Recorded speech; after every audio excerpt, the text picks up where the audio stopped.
Hey, this is Mike Goldberg, the voice of Bellator MMA. Join us right now for MMA FanCast.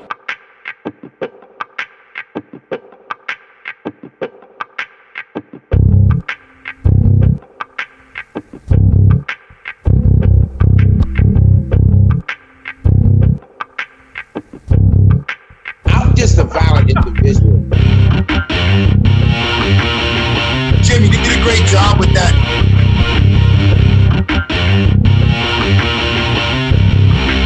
5, 4, 3, 2, 1, 0.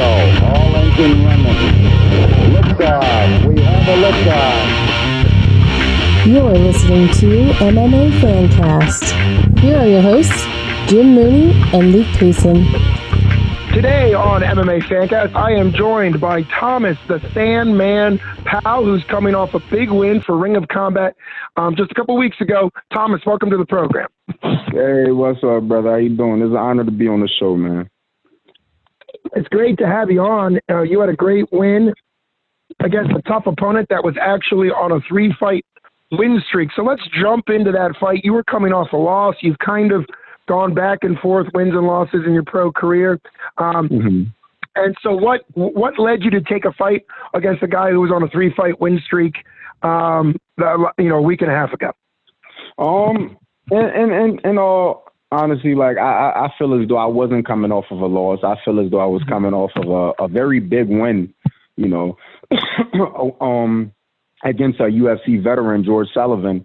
And I took that fight on 4 days' notice, because I've been training. I've been in the gym. I never really slacked off, and in my opinion and a lot of other people's opinions, I was actually robbed of that victory. So the momentum from that fight was still rolling, because in my mind, I won that fight, and in everybody else's mind, I won that fight as well. So with that being said, man, I just thought, like, high risk, high rewards, and no disrespect to my opponent, I saw him, I saw his fights, and I felt within myself that I'm better.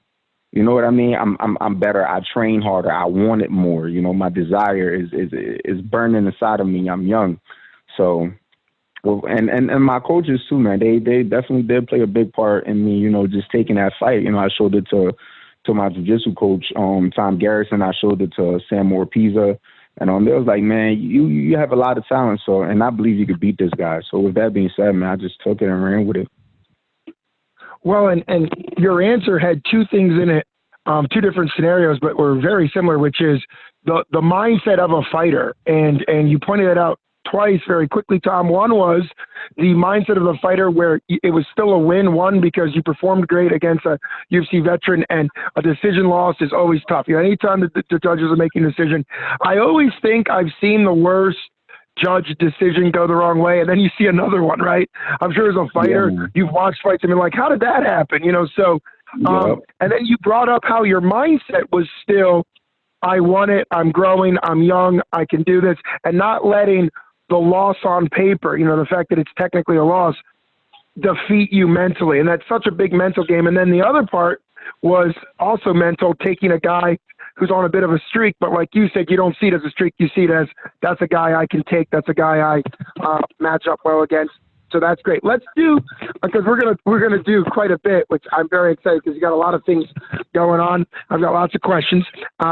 But let's start with what I call after action review, which is a military term just for, post-fight type thing. So the fight was about a week and a half ago.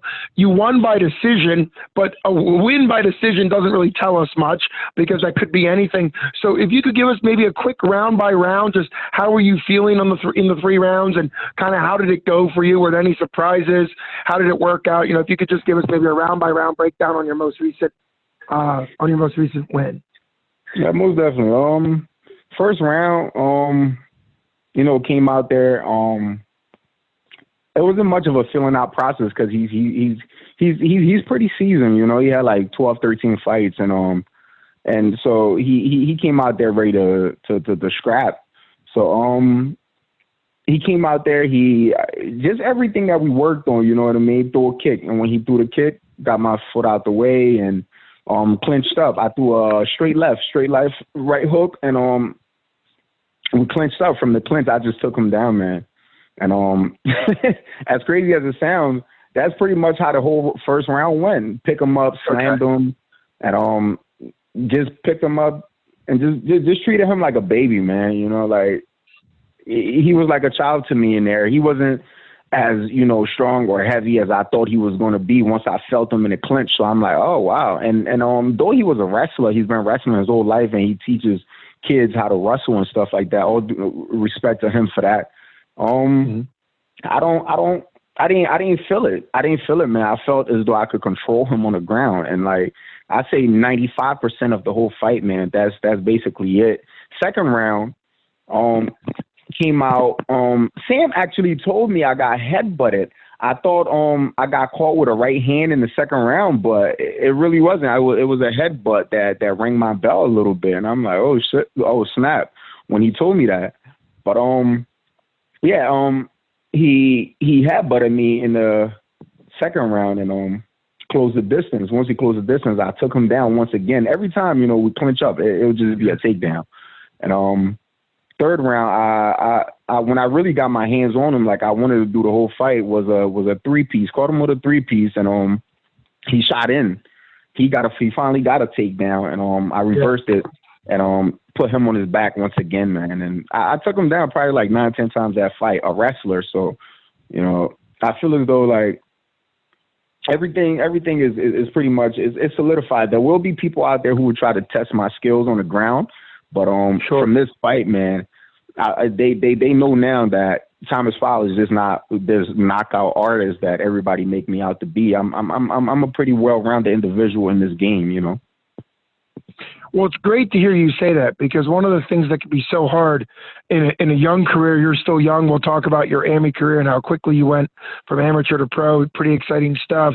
But to always be wanting to grow, because one of the things that is so sort of alluring in MMA is if you've got that one hitter quitter that you just live and die by that. But we've seen a lot of guys at the highest level, they don't develop their, whether it's wrestling, takedown, or defense of some type until it's too late, and then they get outworked by other people. So it's great that you're working on all aspects of your fight game.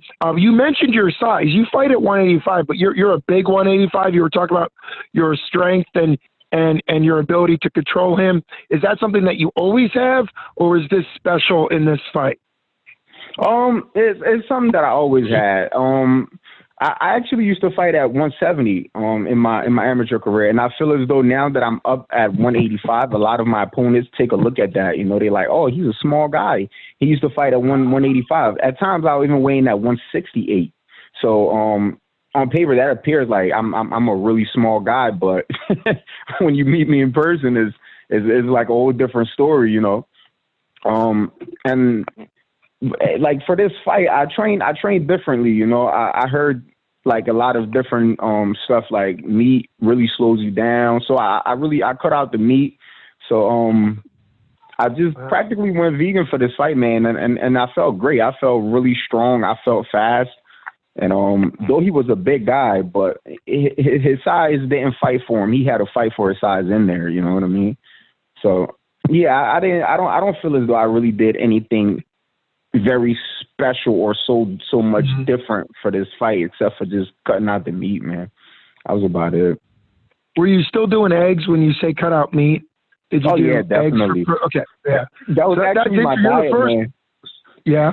Yeah, that was my diet. I would eat like 6 boiled eggs in the morning, you know, drink some orange juice. I did it. I didn't do it, you know, so perfect, but, you know, I did it, you know.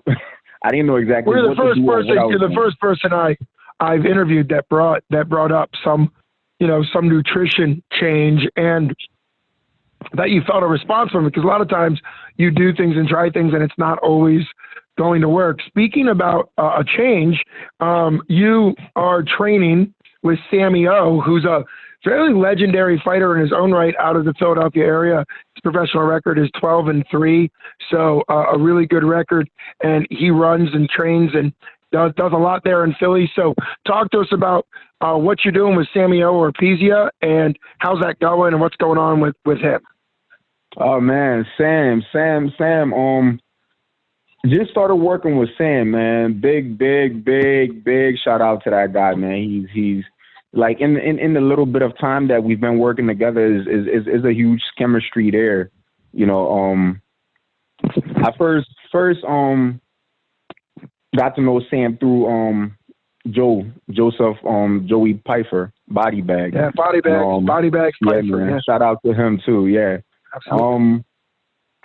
First got to know him through him, and we used to train, and he was like, "Yo, bro, Sam likes you," and you know what I mean, like, and I'm like, "Yo, I like Sam too, so definitely we could get together and do something." And so I give him a call, and he was like, "You know what?" Gave me his rules, his regulations, like things that he likes and dislikes, and that guy, man, he's like a genius to me, man. I look at him, man. He breaks it down to a point where even like somebody who's very like low on comprehension skills will be able to comprehend what he's saying. You know what I mean? Very well spoken there. Yeah, low on comprehension skills. Well said. Yeah, yeah, man. He's It's really an honor, man. I feel as though working with him, my game is about to elevate. Is about to go to a whole nother level. I didn't really get to display everything or even some of it in that fight, but man, these guys are in trouble. They're in big trouble, man. Working with Sam, and what I like about the whole situation is that he's not just a coach; he's also a mentor. He always tells me, "Thomas, man, anything you need, you know, you could call me, you could talk to me." And truth be told, that's something that a lot of young fighters, they don't really have in this game, man. Mentors. It's okay to have a coach, but to have a mentor is different. It's really different because I really didn't know much in this game, and I still don't know much at all. This is just something, you know, I just happened to drop into. But yeah, man, he's definitely helping me, man. He's helping me through this game, and he's helping me through life as well. Well, and you talk about him mentoring, and I think in general mentors are very important, as you said, particularly in an professional athlete sense, because the lows are very low and the highs are very high. And usually professional athletes struggle with both, right? They go on a skid, something happens, whether it's football, whether it's whatever sport it is, and they just go down and down. Or we've seen at the absolute height might be the worst, right? Where things are going well, and then we see decisions outside of the cage. We've even heard that Conor McGregor is coming back and that he signed a 3-fight deal or something, and how he's kind of admitting that getting so high and getting so popular and not needing to fight and having millions of dollars, he got out of control, you know, on some of the outside stuff. So shout out to Sam. Now, one of the things that Sam is starting to do is Sam himself is retired now and he's a coach, but he's also doing like a redevelopment of some really kind of rough sections in Philadelphia, and he renovates buildings and does all that type stuff. And he also kind of tries to train, and this is something that Sam puts out there. He tries to give fighters a business sense, and what's that like for you? Because he talks about how fighters oftentimes end their careers and have no real like marketable skills other than fighting, and how that often leads to poor choices and emotional stuff. So what's that like? And do you have like a path with that, or is that something you're still developing with Sam? Yeah, this is something that you know it's still under development. But yeah, definitely, man. And I understood, like when he first told me that, I understood exactly where he was coming from with that. You always want something to show. You know what I mean? You don't want to retire with nothing, you know, because I feel as though we're doing this not for us. We're mostly doing this for the next generation. You know, we're doing this for our children, our family, you know. Us as men, like, I feel as though we could live in a cardboard box. We could live in a jungle, but it's not about that. You know, it's about the kids and it's about the family. So, I definitely want to leave something behind. And I'm so happy that he's into that, because I have big plans, man. This is like the plans that I have in my head, man. It's just in my head for now. You know what I mean? It's just in my head for now. Sure. And I'm just super happy to have, you know, his state of mind and my state of mind is going to be something special. It definitely is going to be something special, man. Well, you mentioned, and that's great to constantly be developing the person you are, not just the fighter you are, because you're a man, you're a father. You're telling me you have a 5-year-old daughter, so congratulations on that. And what's that, in a practical sense, what's that like training-wise and dealing with schedules and, you know, kids, you know, their schedules are unique and challenges. How is it working around her schedule and being a dad for her and being with her? I know she's there right now in the background, which is great. And so what's it like being a professional fighter with a kid that you're also obviously super committed and focused, because it's all about priorities? Oh man, it's something special, man. I can't really, like, you know, describe it unless somebody is going through it, or, you know, they have gone through it. But it's so special to me, man. You know, some people say, "Oh, family weakens a man," especially in this sport. But no, not from my perspective. Family, like her, she strengthens me. You know what I mean? Like on my days, you know, we all have those days where we don't want to go to the gym. We trained 3 times already. We don't want to go for the 4th session. I think about my daughter, man, and Sure. Because she saved my life, believe it or not, man. She definitely saved my life, man. And the least I could do is to, you know, not have her go through, you know, my background, what I went through. You know, I want to give her the life and teach her the things that I never knew. You know, it's so motivating, man. It's so motivating, man. It's like, I really don't know how to describe it, bro. Like before my fights, man, I just think about her. You know, she's my screensaver on my phone. I look at my phone and I see the look in her eyes when she see me, man. Is that somebody like who could just never stay upset with you? She's so innocent, man. And I'm willing to die in there for her, man. And that's just, you know, I know everybody says that, you know, I'm ready to die, but I'm ready to die in there for my little girl. You know what I mean? I'm willing to die trying to provide the life that she deserves. You know what I mean, bro? So it's a crazy schedule, yeah, but I love it. I absolutely love it. I'm in love with it, man. Like, do you have a job, schedule-wise, do you have a job that you also do, or are you full? Okay, so what do you do? What's your day job, so to speak? I'm also a bouncer, a security guard at a club. So it's pretty tough, you know, that we don't get to spend the night together all the time. And we used to do 2 weeks and 2 weeks. Now I have her on the weekend. Every weekend I make sure I pick her up, man. And one thing I don't do is I don't work on Sundays. So I get to spend the night with her on Sunday. You know what I mean? Drop her off to school in the morning and give her a hug, walk her to class, give her a kiss, tell her goodbye. I will pick you up again. I pick her up on Fridays after school, and then she spends the day with me, and I drop her off to a family member. She stays there. I go see her on Friday and Saturday, and then Sunday pick her up. And then we just spend the night, man. This right here, she's my angel, man. And I'm thankful to God. He blessed me with her, man. That's wonderful. And it's great to hear. And that's, I think, that the hardest part in life isn't what you do in the cage. It's what you do outside of the cage, because anybody can string together a good 15 minutes, but it's the years and all the months and all the effort you're going to put into being her father, and also who you are as a person, that's actually more valuable than just what you do in the cage. Sounds like you have it. Do you want to say, and I'm not putting you on the spot because obviously this is going to be out there. Do you want to say a little bit about your background, or is that something that you don't really talk about? Because you made some references to some rough stuff that she pulled you out of, that, you know, she saved your life and you don't want her to have the background you did. So do you talk about that stuff, or do we leave that for another day? I don't mind at all, man.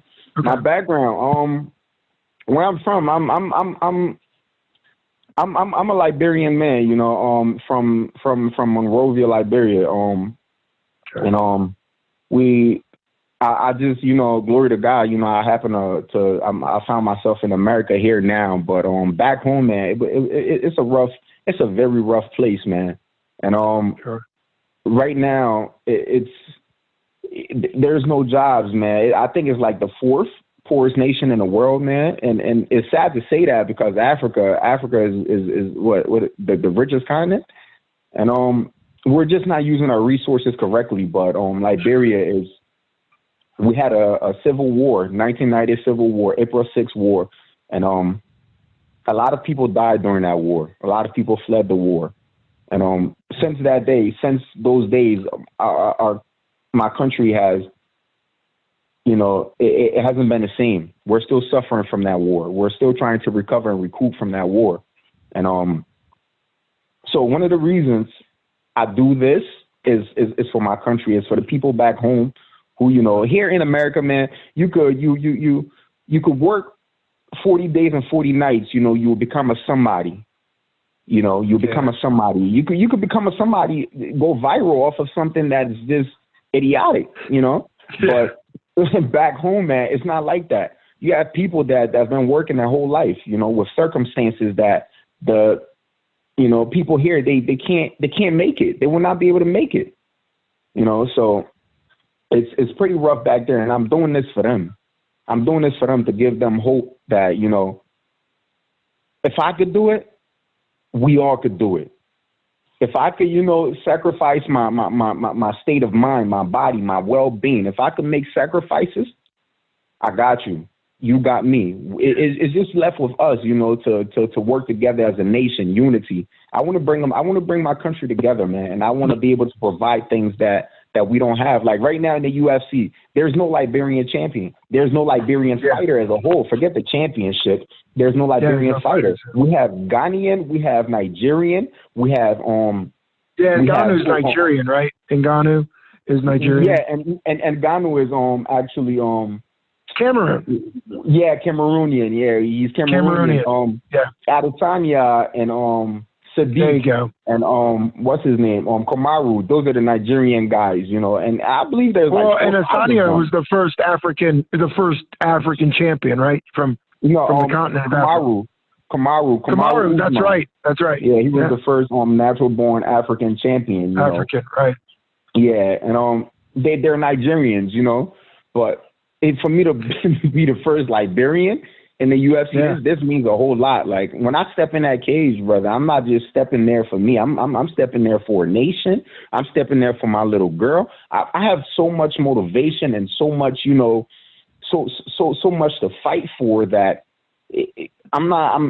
man, who's ever across that cage from me, man, they're in trouble. If they're there for a publicity stunt, if they're there because they want to try this out, if they're there because, if their why is not strong enough, I'll break them. Even if their why is strong, bro, I just believe my why is the strongest thing in the world, So. Absolutely. Yeah, man. Well, I appreciate you being vulnerable and sharing about that. And if people don't know more, they need to look into more about Liberia. I happen to have known some aid workers that have been involved in that and actually had to flee, kind of what you were talking about there over there, trying to help with medicine and nursing supplies because of the war, and then they got attacked and had to leave as well. So I do know a little bit of the country of Liberia. It's actually on the coast. It's actually it's got a gorgeous coastline on the Atlantic Ocean, but it's absolutely gorgeous. But obviously, it's a hurting nation, and I appreciate you bringing not only your story, but also, like you said, attention to Liberia, all of Africa, but also Liberia. It also shows, you mentioned some of the African champions. It shows that MMA, and I guess you could say any sport, because I know soccer's done this, or as they would call it, football. But it really brings people out. It really brings people together and brings people out of nations that otherwise you might never have heard their story. So the fighting, whether it's in Ghana, whether it's Usman, you're starting to hear people coming out of really bad situations, and so it's a privilege to talk to you, and I'm happy you're in a situation where you get to, like you said, you get to put effort in and get the rewards for that effort. It's hard to follow up your conversation with Liberia with any fight-related question, but I do have a question. I was looking back. You made your amateur debut in February of 2016, and You then made your pro debut. Fast forward a couple fights, you made your pro debut October of 2016. So it was 8 months later. Between there, you had 3 wins in the amateur and 1 loss, and then obviously you also had your pro fight. So you had 5 fights in 8 months in 2016. Can you walk us through kind of what led you to start training, and then from that first amateur fight to your first pro fight, 5 fights in 8 months? 2016 must have been crazy for you. So walk us through that a little bit. Yeah, I think you're just now like bringing it to my attention that I had that many fights. I didn't even really. I love it so much, man, that I didn't even think about it like that, you know.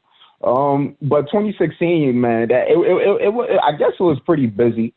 You know, I was so eager and hungry, and you know, the desire in me was just burning like bright, you know. So,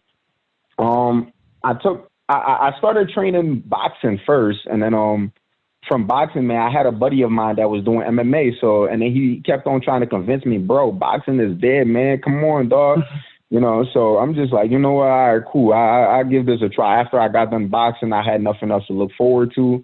Then, I started doing a little bit of Wing Chun, in a friend of mine's basement. Shout out to my Wing Chun instructor too, man, Greg Hampton.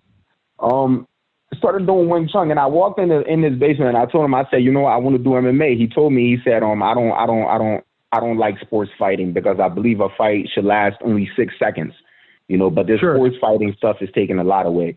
So, but he said, I'll make some exceptions. And for me, you know, he started training me a lot of stand up, man, a lot of kicks, a lot of punches. It was tough, you know, and after that, I joined the gym, you know, and then when I joined that gym, it was just, I just never looked back. They was like, yo, you have to do this before you could get an MMA fight. I did it. You have to do that. They just, they try to stop me because they feel as though, you know, I'm too eager, but I proved to them, you know. And then my first amateur fight, first round knockout. So I trained hard for that fight. Yeah. But it was over so quick that I'm just like, okay, well, let me do another one. And second fight, second round knockout. Yeah. So it's just like, oh, okay, well, I'm knocking these guys out. It must be something, you know, that I'm meant to do. I love this. And in your third fight, you got a decision loss, and that was your only loss as an amateur. Did you get out wrestled? What happened in that fight? Because your last fight in the amateur record, you knocked him out in round 1, first minute. So talk us through the first amateur loss. First amateur loss, man. I'm not a man of excuses, man, but I lost so much weight for that fight that was like my first like real weight cut I've ever really had, because my first amateur fight, I was supposed to fight at 170, so I started a weight cut. I walk around a little heavy. I was walking around a little heavy that time, but they was like, yo, you know what? Your opponent dropped out, so now you could just fight at 185. So I'm like, oh, for real? Okay, cool. So I just started eating and just chilling, but I was training hard, but I could eat whatever I wanted to eat, you know. And I weighed in at 178, so I never cut weight for that fight. My second fight was a catch weight at 175 too, so I didn't really put in too much to cut for that fight neither. My third fight now, oh man, I weighed in at 170, but then when I got to the hotel, they said, Mr. Powell, this is a title fight, so you're gonna have to weigh in at 168 on the dot. I'm like, you guys are kidding me, right? So I literally not to be explicit, man, my piss was Hennessy Brown. It was Hennessy Brown, bro. Yeah, it was bad, bro. I was dehydrated. And you know the amateurs, man, you have to it's the same day weigh-ins. You know what I mean? I had a fight 5 hours, 3 hours later. There's no way in heaven or hell I could, you know, rehydrate back to my natural self. Yeah, I definitely got out wrestled, man. Broke my finger in half, had to pick it up, put it back in place. So that fight was terrible, man. It taught me something though, man. It taught me a lot. You know, I never give up. Never give up. Thank you, Mama. Go ahead, go watch your show, okay? Yeah, I never give up. Fourth fight now. Came back. That right there, that fight right there changed my life. You know. Yeah, talk to us about that fight, because when you fought him, he was something crazy record-wise. He was 9-3 when he fought you, and you were 2-1. So talk to us about that. That's Geoff Owens, but talk to us about that fight, because that's crazy. But go ahead. Crazy part about that, for real is, man, I never really looked at the record, man. I just looked at his fights, you know, like Sam Orpiza said something to me that's going to stick with me forever. He said records are for DJs. And I'm just like, and I'm taking that and I'm running with it, you know. But back then, man, like my heart, man, I just looked at his fights. I'm like, nah, this guy he's not qualified. He's not qualified to be in the cage with me. So, and mind you, my finger was still broken at the time. And so I all I was doing was just lifting weights. Yeah, it was what, 2.5 months later. Mm-hmm. Yeah. And I when I finally got back in the gym, man, my your confidence, my confidence comes from my work ethics, you know. So when I first seen him, I'm like, whoa, man, he's serious, man. He's really good. But then the more that I put in the work, the more I looked at as my opponent as he's serious, but he's not dead serious. He's not ready to die. I'm ready to die. So therefore, you know, I'm going to outwork him, you know. But sure. when I fought this guy, man, I don't know what it was, man, but when I stepped in the cage, I just felt like I felt like his superior. You know what I mean, man? And he had a little pattern that I saw, and once I noticed the pattern, I exploited it right there and then. It was like it lasted a minute and 2 seconds. Yeah, a minute and 2 seconds. Yeah, man. 2 seconds. Yeah. A straight left caught him on the chin, and that was just the beginning of the end for him, man. Sure. Straight left caught him on the chin, and that was practically it for him. He tried to get up. I did let him get up that fight, but the punches was just too heavy for him, you know. But the craziest part about that fight, man, was that right there was for a contract, you know, it was for a King of the Cage contract, and I didn't even know it. I didn't even know that. It's King of the Cage World Amateur Championship, but you didn't know it was for a contract. It was a fight. I didn't even know, like, after that fight, that means I go pro. You know, that means I go pro with them. I never knew that I was signing a contract for me to be a professional fighter. I just thought I was about to go fight, you know, win some money, and then boom, you know what I mean? I didn't think that fight right there was going to, like, put me on the path that I'm on now. You know, I didn't know that taking that fight and winning that fight, I was in like a 5-fight contract with King of the Cage. I'm just like, wow, it was something crazy, man. But and that fight took place when? September 3rd. September 3rd, and then your pro debut was a month and 5 days later. A month and 5 days later. Yeah. Yeah, and then yeah, man. Winning that fight, it was the beginning of everything, man. And fast forward into the pro debut, man. Sure. I was, you know, man, it's so much I want to say, but I got to watch how I say it. Sure. Because, you know, I don't want to hurt no emotions and stuff. You know, everybody emotional nowadays. Oh, sure. Well, you're also in a different place in your life too. Trainers have changed. Lots of things have changed. But yeah, it was a tough debut for you. So go ahead, talk to us about it. Yeah, man. Yeah, that debut right there, man. So I don't even know where to begin. It was the toughest. It was just all around, man. From beginning to end was just so tough about that, about my pro debut, man. A lot of things, you know, I experienced that I really don't want to experience again. And I know for a fact I will not experience again because of where I am and my surroundings right now. You know what I mean? My surroundings have definitely changed for the better.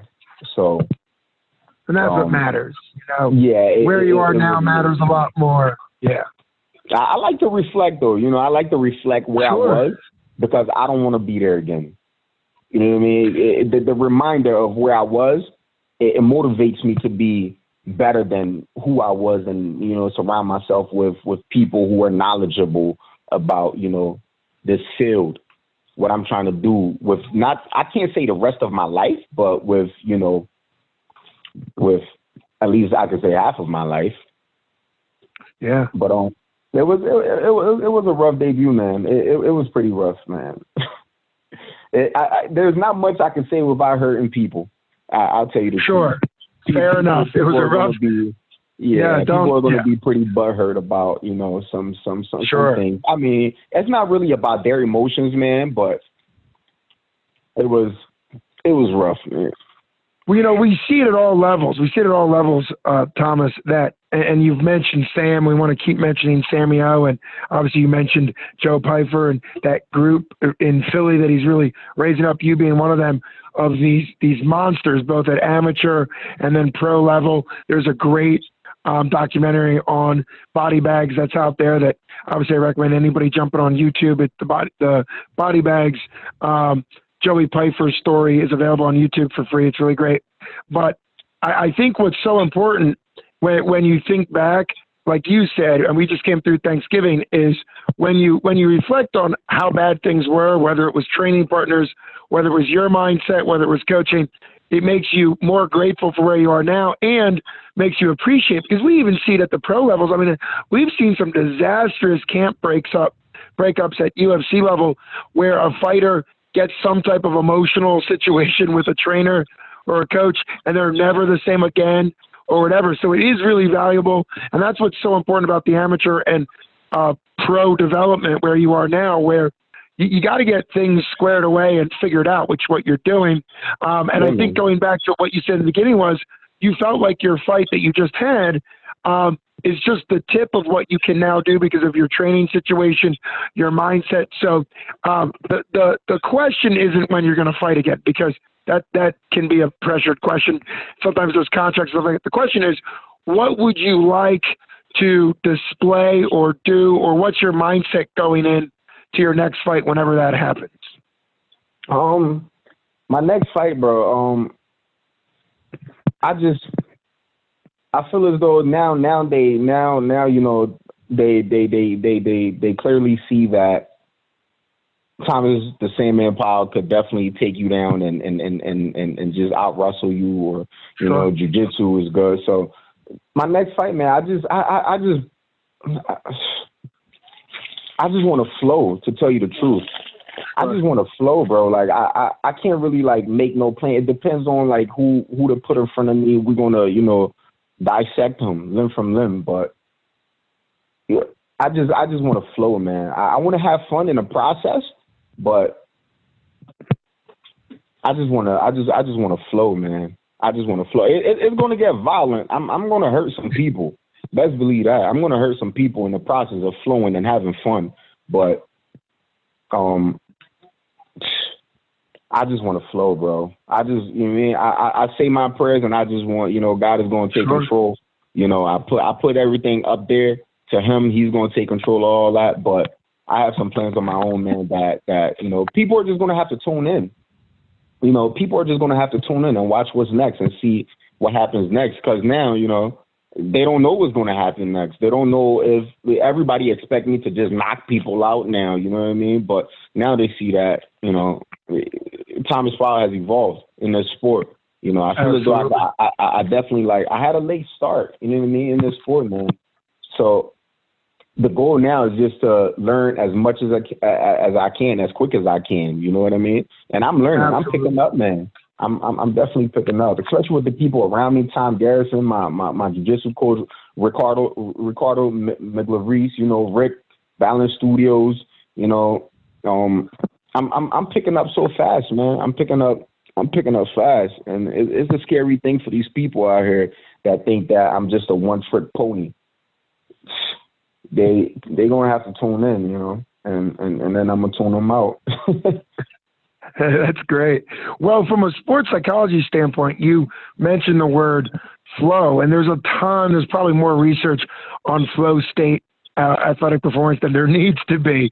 But the concept for someone who hasn't been a fighter or for someone who's not a counselor or a sports psychologist is that what happens a lot of times when people get an athletic performance, whether it's football, no matter what sport it is, contact sport, could be bowling. It doesn't matter what sport it is. When the pressure's on, darts, you ever see darts? It's crazy tense. Mm-hmm. But, whatever the sport is, the concept of flow is that you're able to access what your body can do when you need it to do it, which is way harder than it sounds, and that's why I think it does make the most sense in MMA when guys have game plans.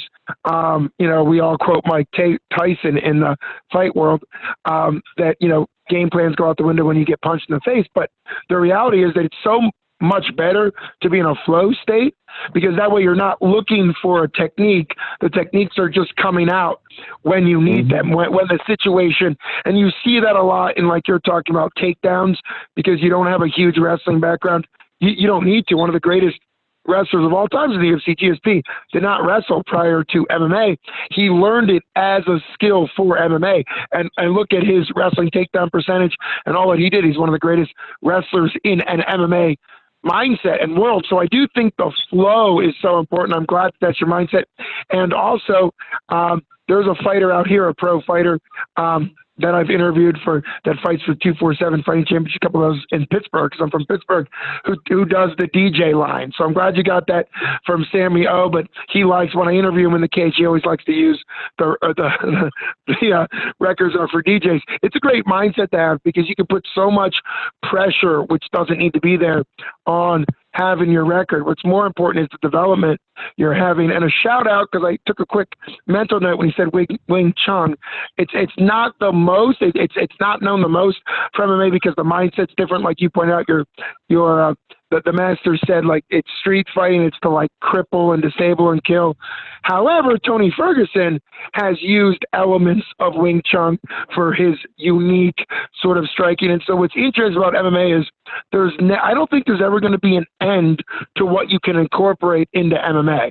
If it's out there, if you know how to incorporate it, we saw Ronda Rousey do incredible things with judo, but the problem is she also sort of limited herself. I mean, obviously, she did as best she could, but there became a ceiling there when her judo didn't work, and that's why it's so important to constantly be incorporating different things. Go ahead. You were going to say something. Yeah. The thing about her too, man, and like if you want to stick to one thing, you will get exposed. And like you said, man, this sport is constantly evolving. That's one of the scariest things, and that's something that just motivates me. There's always somebody working harder than you to punch you in the face and embarrass you in front of thousands of people. If that thought right there does not, make you stay up at 4:00 in the morning or wake up at 6:00 in the morning and just keep working, then this sport is not for you. You know what I mean? Like, just that thought, like going into my fights, man, my state of mind is that this man is working harder than me. A buddy of mine once told me that, if you overestimate your opponent, you can never go wrong. And once he told me that, it changed my whole perspective, man. So once I get an opponent, I'm like, this guy is bigger, stronger, faster. He's everything. So now best wrestler ever, right? Best striker. Right, he can knock me out at any second, So, like, I'm just like, that right there, I'm like, okay, cool. That makes me stay in the gym till 4 a.m. That makes me wake up at 6:00. I want to do the things that he might not be doing. I'm not saying he's not doing it, but he might not be doing it. Because it's uncomfortable. Yeah, the only person you can control is yourself, right? And that's exactly. a lot of fighters say that. Like, the reality is you can't control what happens in there. You can only control what you're capable of doing.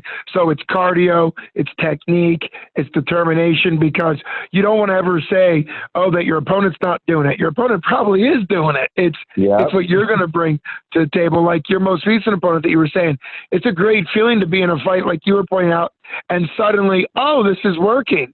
His clinch isn't better than mine. He's not stronger than me. And this, look, I just hit that takedown. He didn't do anything to stop it. I've been training for him to be better at defending that. And it's a much better mindset than after fights where you hear fighters talk about, I didn't think he'd be so good in this. Yeah, no. I didn't think he'd be good at the clinch, or I didn't know he had sweeps. What do you mean? So I think that's Yeah, exactly. It's a fight. Well, and this is definitely true in the developmental stages where some fighters think, well, if we talk trash or if we say it's going to be a striking war and then they take me down, that they weren't honorable. I've known some fighters that are like, you said you were going to bang with me and then you took me down. The reality is MMA is about winning the fight. And so the better you can be in all areas, hats off to anybody that is better in an area, and that's why you're trying to get better. So you've already said some thank yous. Let's end on some more thank yous or anything you wanna throw out there. I loved that you said tune in. We definitely want to tune in to the Sandman, Thomas Powell, in the future, and I'd love to have you on maybe when you get your next fight, a couple weeks before your next fight, we could have you on, build it up to the next fight, maybe something like that. But end us on whatever you want to leave us with, including thank yous or what, something about the future, whatever you want to end it on. All right. First thing first, man, I just want to thank the Almighty. I'm a God-fearing man, and I just really want to just thank God for the opportunities that He has blessed me with. I feel very blessed in this point in my life, that I'm even breathing right now, and just the people that are around me right now, they know who they are. They know exactly who they are. And big thank you and shout out to those people that are around me who are very genuine at heart, because that's tough to find. Everybody got motive. Everybody has ulterior motive. You know what I mean? And some people seek instant gratification. But the people who are around me right now, thank you to those people. Big thank you and big shout out to those people. May God just continue to bless those people. And man, it's my family. You know what I mean? My family, my friends, the people that I called during my fight. After my fight, before my fight, they know exactly who they are. They know exactly who they are, man. And I really want to thank them. And when I send them this link, they'll definitely go ahead and tune in and take a listen. And they know exactly who they are, man. I don't really have to say too much. But man, I like to thank you too, my brother. I like to thank you for giving me a little platform for me to be able to voice who I am, where I'm from, and what I do. And thank my true supporters out there. You know what I mean? Like, even if you're not a supporter, whoever you are, I give thanks, man, because I know for a fact that whether you want to see me win, you want to see me lose, you still want to see me, point blank, period, So I thank them all. Thank you, brother. Well, thank you so much for coming on the show. It's my privilege and honor to have you on. I'm happy to give you the platform anytime to talk about your personal journey, the country you love and are from in Liberia, as well as your journey, your family. It's a beautiful story, and I'm happy to be catching you in the rise of what's going on in your life, and you're more focused and you're more dedicated to the future. Can't wait to see what comes your way in the future. Thanks so much for coming on. To everybody listening, continue to follow Thomas the Sandman Powell. We wish him all the best in the future. Thanks, Thomas, for coming on the show. Thank you, man. I appreciate everything, man. It's a pleasure. Thank you, man.